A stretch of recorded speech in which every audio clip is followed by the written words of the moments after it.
পেঁয়াজ কুচি, আদা কুচি, কাঁচা লঙ্কা, রসুন, ধনেপাতা, কেটে রাখা ছোট ছোট টুকরো মাংস।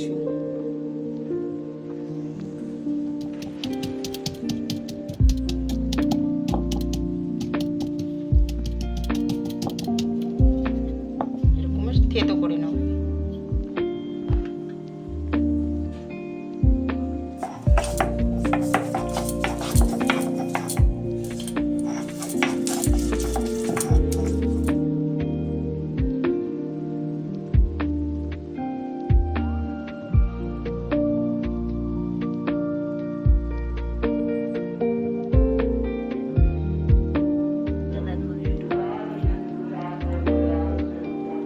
কড়াইতে তেল দিয়ে নেব।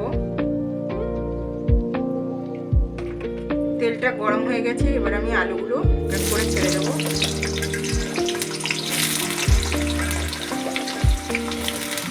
ভাজার জন্য নুন দিয়ে দেবো, একটু হলুদ, লাল লাল করে নেব।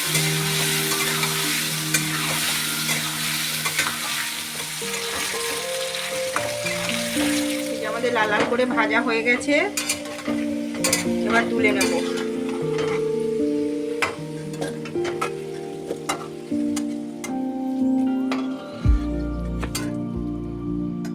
আর একটু তেল দিয়ে দেবো।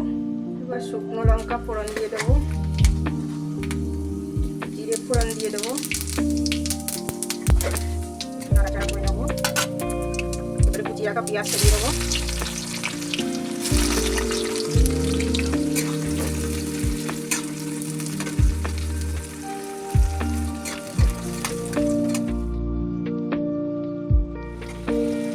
পেঁয়াজগুলো একটু নরম হয়ে এসছে, এর মধ্যে আমি তেতো করা রসুনগুলো দিয়ে দেবো, আদা কাঁচা লঙ্কা বাটাটা দিয়ে দেবো,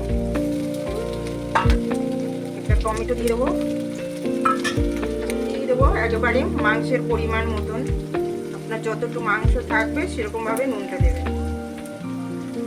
হলুদটাও আমি একবারেই দিয়ে দিচ্ছি, নেড়ে চেড়ে নেব।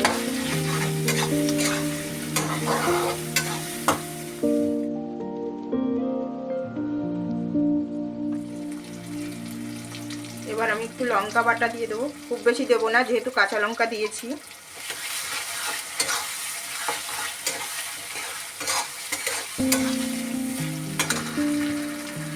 মাংসগুলো দিয়ে দেবো।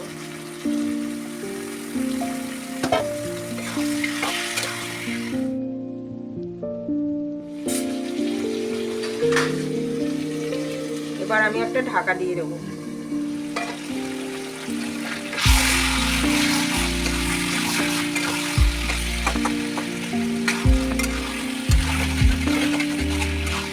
এবার ভেজে রাখা আলুটা দিয়ে দেবো।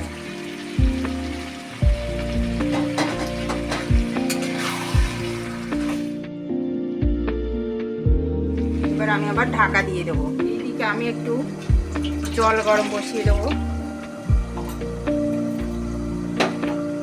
এবার আমি ঢাকনাটা তুললাম।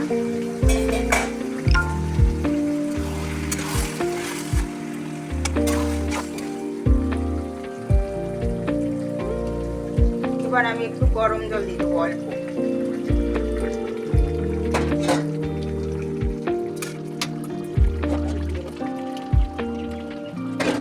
অল্পর জন্য ধনেপাতাটা দিয়ে দেবো।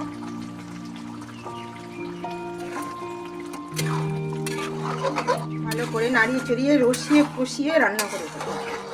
সুন্দর টেস্টি খেতে, রুটি ভাত পরোটা সব কিছুর সাথে। ভাজা জিরের গুঁড়ো, ভাজা দারচিনি এলাচের গুঁড়ো।